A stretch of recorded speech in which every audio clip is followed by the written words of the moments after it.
Good morning, good morning, good morning. Welcome to Swahili Sunday. It is so good to be here. And if you're watching this after the fact, thank you so much for watching. And we're having a lot of stuff to talk about today, a lot of resources I'm going to share. A lot of people that don't know, I'm obviously involved in fair trade. My business with Baskets and Beads Kenya is a fair trade business. I'm a verified member of the Fair Trade Federation. But a lot of times when I go out and speak or I go into the mainstream that hasn't had a lot of education about fair trade, they don't know what fair trade is or what it means or how they can actually participate or be a part of it. So I wanted to share a little bit with you. Something recently came up with a lawsuit around forced child slavery. So today I wanted to talk about one of the fair trade principles. But first, I wanted to give you an overview of fair trade. But before I get into that, I want to share with you, we have about a little less, probably about 1, 2, 3, 4, maybe 3 or 4 weeks before the president of Kenya makes an announcement whether or not they're going to lift restrictions. All the children there are back in school and some of the markets are opening back up, but it's going to take a while for our ladies to get up to sustainability. So we are still raising funds for food packs. So if you want to give to the food pack program, we are still doing that until they get back to a sustainable level where they're able to sell there. And selling there means not only in the markets on the streets, but when people start going back to visit and over here, the orders start to increase where I can order from them regularly and give them a more sustainable income. So we are still raising money for food packs. A great big shout out to the Temecula Rotary, who is supported with a couple of nice donations, and my good friend Larry Broughton of Broughton Hotels also helped with a donation, and everybody else who's donated $5, $10, $100, $200, whatever anybody's donated. It's been great. But you can go here to basketsandbeadskenya.org if you would like to donate, because we are still doing that. So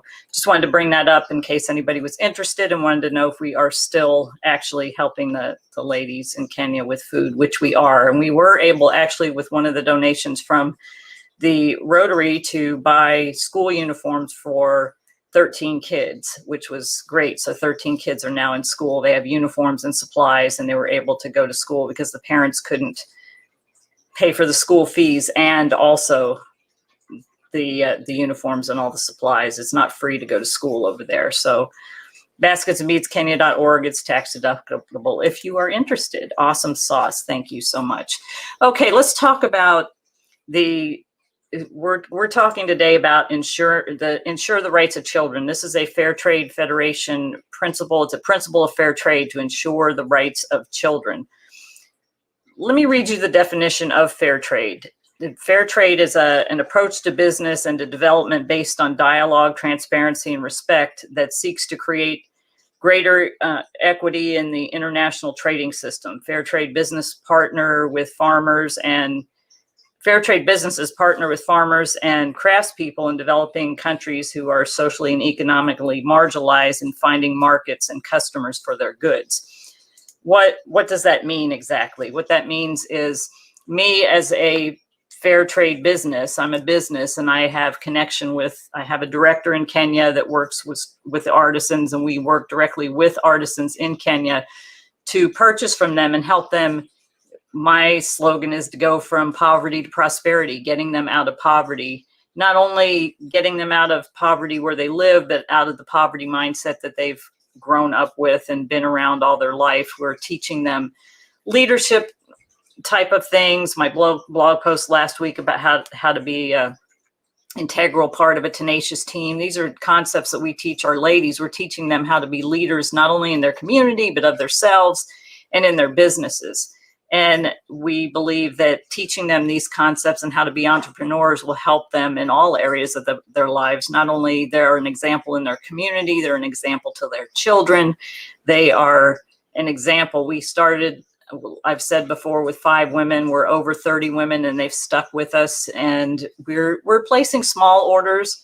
Just got some pillows in. I need to start getting those up on the website. We're looking to do more household things right now with COVID, because a lot of people aren't buying jewelry. But I don't know why you wouldn't buy jewelry, because look at me, I'm online and I've got my paper bead necklace on and it looks really nice. And here's some other things. By the way, right now till the end of today, this started, I've started doing a live shopping on Facebook on Friday at 6 p.m. Pacific, Fair Trade Friday. So I will offer specials. This week's special goes until tonight at midnight. So it's 21% off and it's automatically taken when you check out. Any order over $50 is free shipping.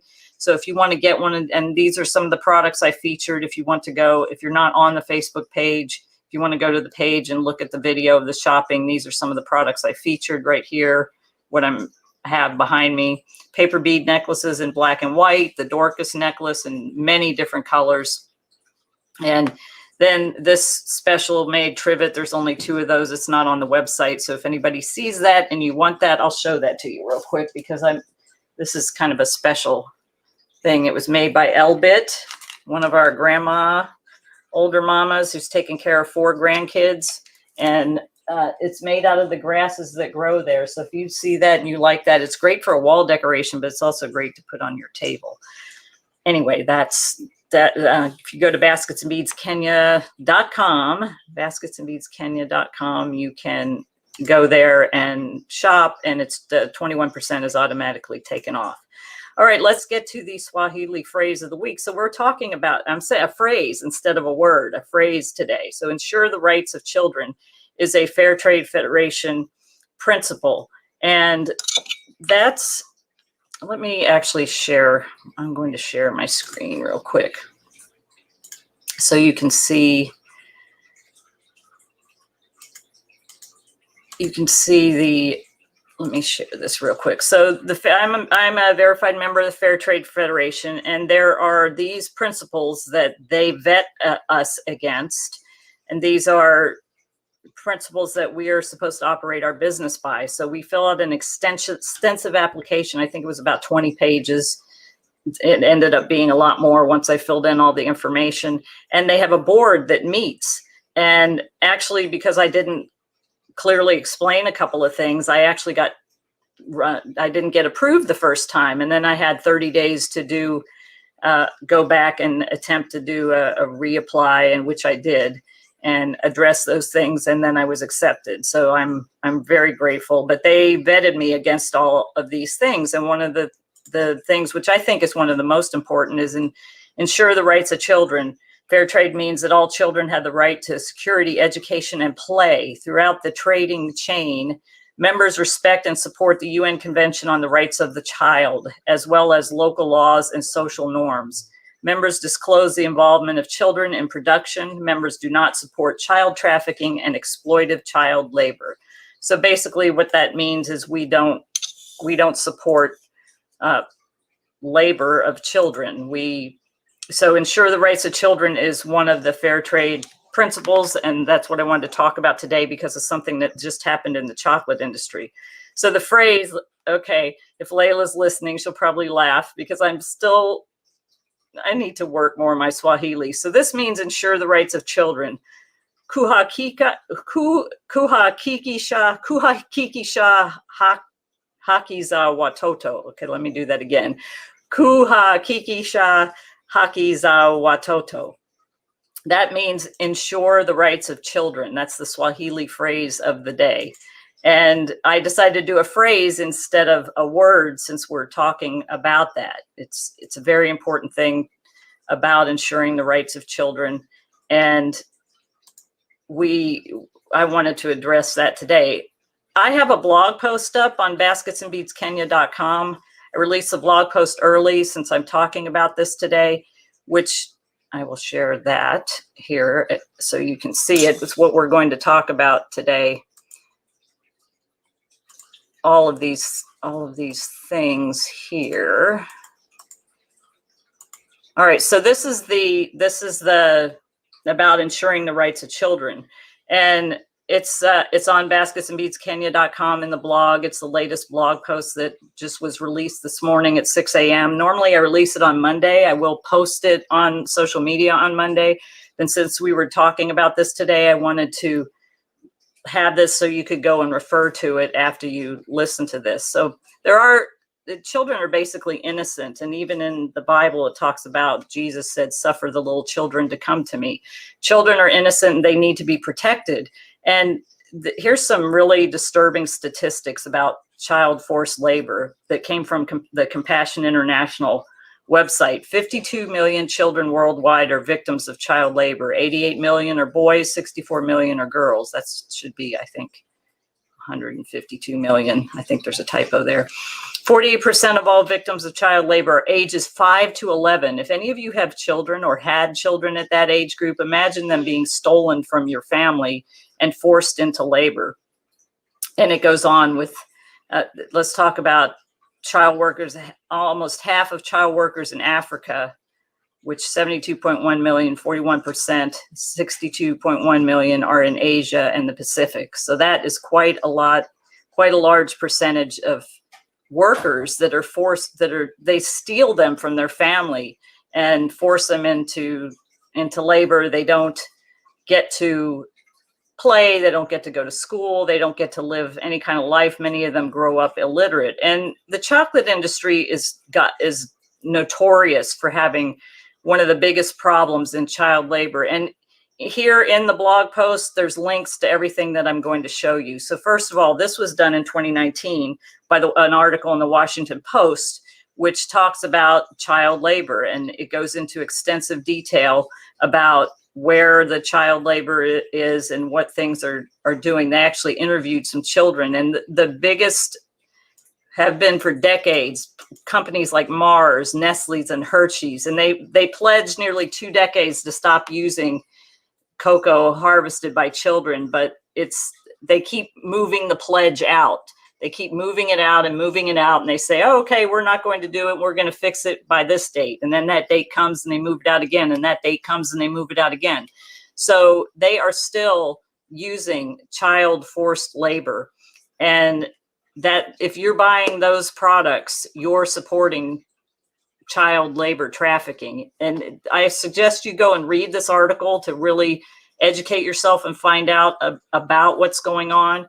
I have switched my chocolate to fair trade chocolate, which this is one of the ones that I use right here. It's called Lily's, and I get the sugar-free one because I'm avoiding sugar. But this has been a significant ongoing problem, and nobody's been able to do anything about it. They continue to say that they're going to stop it. We're going to stop it by this date. We're going to do better. They don't really say that they're going to stop it. They just say that they're going to do better. So finally, somebody has stepped up to help, and this complaint was filed in U.S. District Court and it's a class action suit with 8 plaintiffs who were forced into child labor, and it's against, as you can see, here's one, Nestle's, and some of the other, a lot, Hershey's, and a lot of the other companies that have been known to support child labor. This is the press release about it, and it describes the organization IR Advocates filed this class action suit.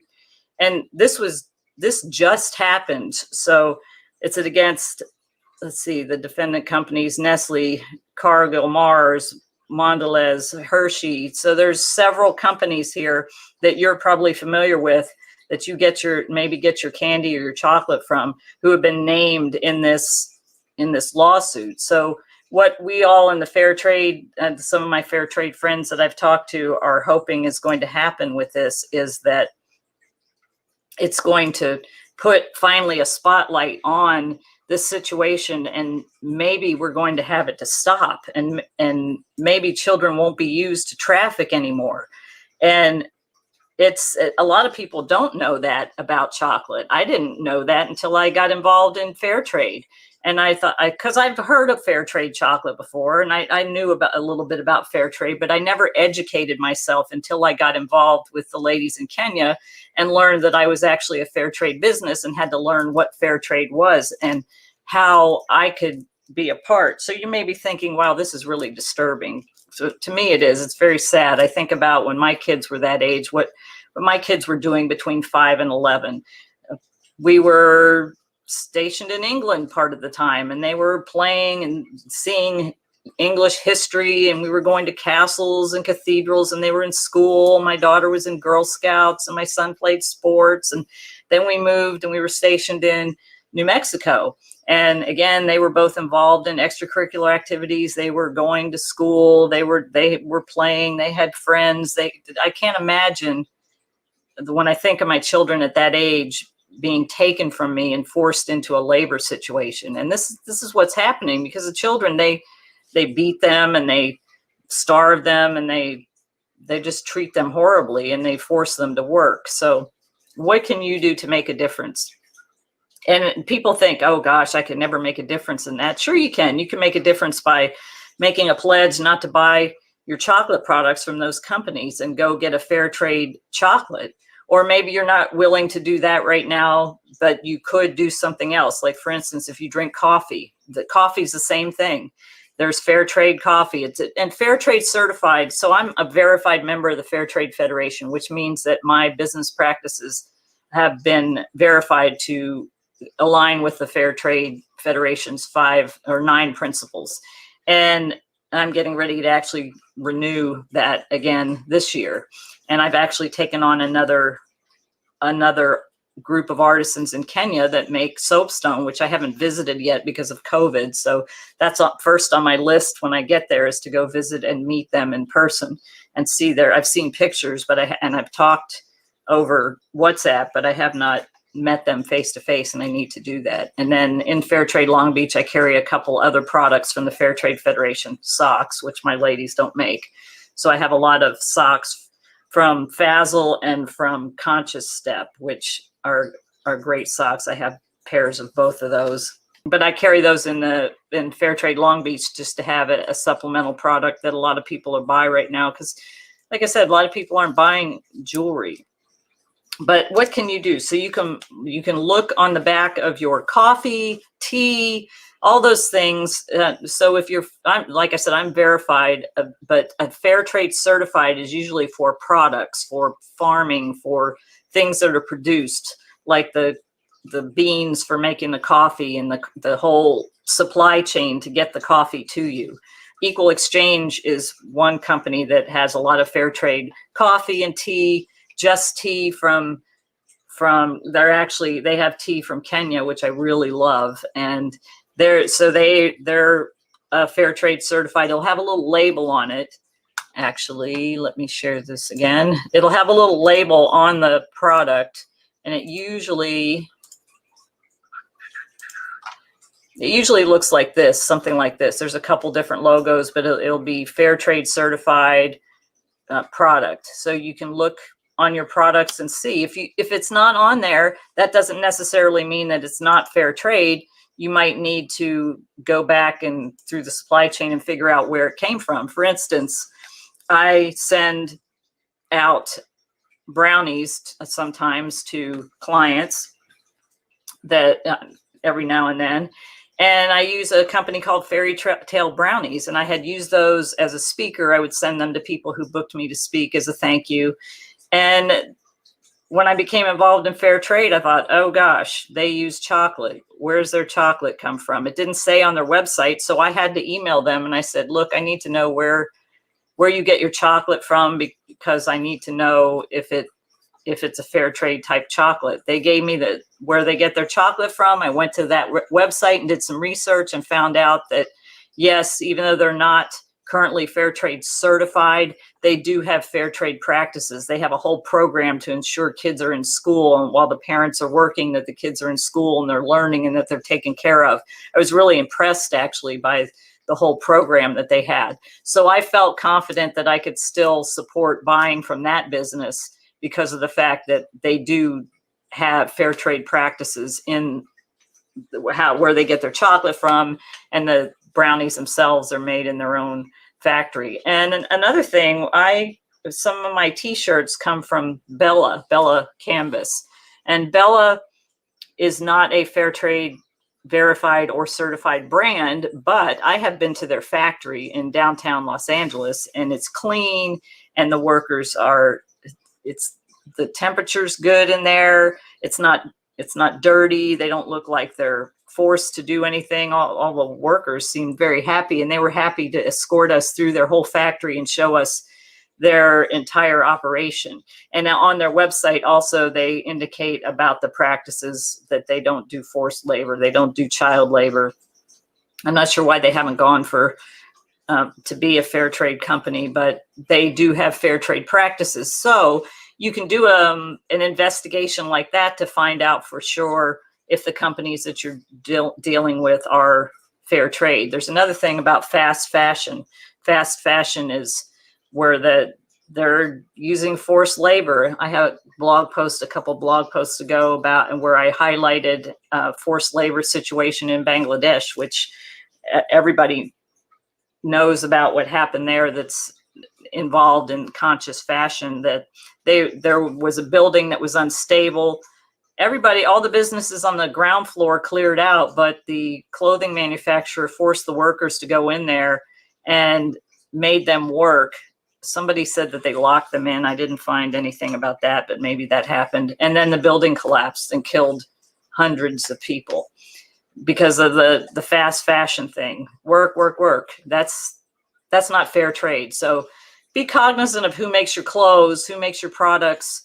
Even if you make a change to only one thing, you're making a difference somewhere. And it doesn't necessarily mean you have to go out and do it across the board, but just take a step to do maybe if you drink coffee or tea, make sure it's fair trade. Chocolate for sure, make sure it's fair trade, or it's not one of these companies that uses forced child labor to get their products to market. And children don't have a voice. They need us to protect them. And it's far removed from us here in the US where I am, but now that I've gotten involved, when you get involved in something, you can't unsee that. And if I were to go and continue to actually support that, I would be supporting child labor. And now, does that mean that you can do that with everything? Like I said, no, not necessarily. And maybe you can only find you're somewhere where there is no fair trade anything and you have to buy a product like that. But at least knowing and being aware, and then perhaps supporting this cause to actually get these companies to stop using child labor and making other people aware. So share my blog post, share my blog post, because it has a lot of information, not only about the child labor article that was done in 2019 by the Washington Post. It also has a copy of the complaint and the press release that was put out by IR advocates. And then also it talks a little bit about fair trade and connects you to the Fair Trade Federation website. So you can educate yourself and become more involved and understand more about what's going on in where our products are made, because we're consumers in America. Anybody else in any other country, you're probably consumers as well. But living in America, I know we are big consumers of stuff, and we get stuff, things. And being aware of where those things come from will definitely make a difference in a child's life. So I'll be following this case closely, and I'll be posting some updates on that, probably do another blog post once the case is heard and whatever the outcome is. But you can actually follow that as well. And again, go to my website, and it's in the comments, but it's also, I'll also banner it here to make it. If you go to basketsandbeadskenya.com on the blog, it's the most recent blog post, and you can read about all of this information and get updated and educated so you can make a difference somewhere. We can all make a difference just by doing one little simple thing, one little tweak, one little, okay, I'm going to get my coffee or my sugar or for me, it's tea and chocolate from a fair trade company. And I was going to bring my chocolate over here, but I'd probably eat it if it was here. I keep it in the cabinet, so I only eat a little square here and there. And it's really good. I get it at Whole Foods, but I'm sure that there are other places, other stores around that have that ability. But even if it's, like I said, even if it's not fair trade certified on the thing, find out where they get their chocolate. Maybe you could do some research on that. I'd love to have your comments here. and also on the blog post about what you think about that, and maybe one thing that you are doing or will do to make sure fair trade happens. I have a big goal for my church to get them to start using fair trade coffee whenever we get back to church. I haven't started that approach yet, but to get them to be a fair trade congregation, because you can have a fair trade city, a fair trade congregation where people are more cognizant of the choices they're making and the products that they're buying. All right, that is about a wrap for me. Again, I will remind you to go to basketsandbeadskenya.com and do some shopping, because until midnight today, it is 21% off. 21% off of everything site-wide, and even things that aren't on the site. So if somebody sees this, I haven't put this on the site. I have this in the store at Fair Trade Long Beach. I think I have two of them. I have one here and one in Fair Trade Long Beach. So if you see this and you like it, send me a DM and we'll talk about getting that to you. It's $35, but it's 21% off until midnight. So I can get that out to you and you can have that on your wall. I think it's pretty cool. Awesome sauce. All right, everybody. Well, thank you for stopping by for Swahili Sunday. I think I'm going to probably do a series on all the principles of fair trade so everybody can understand that. And then we'll have an update from Layla, probably, I think the president meets on the 12th, which is, so probably in 2 weeks, we'll have an update from Layla on what happened there and if things are open, because as soon as things are open, I'm leaving on a jet plane and I'm going to Kenya. I miss being in Kenya. I miss seeing the ladies. I miss seeing Layla and Bintia and everybody there. I miss being there. I'm looking forward to going. It's time for me to go. I have not, this is the least I've traveled in I don't know how long, and I'm sure everybody else is feeling that too. So hope you all have a great Sunday and a great week. Be sure to check out the blog post. Join us next Friday, Fair Trade Friday at 6 p.m. for live shopping. And keep following along and have a good day. Nakupenda.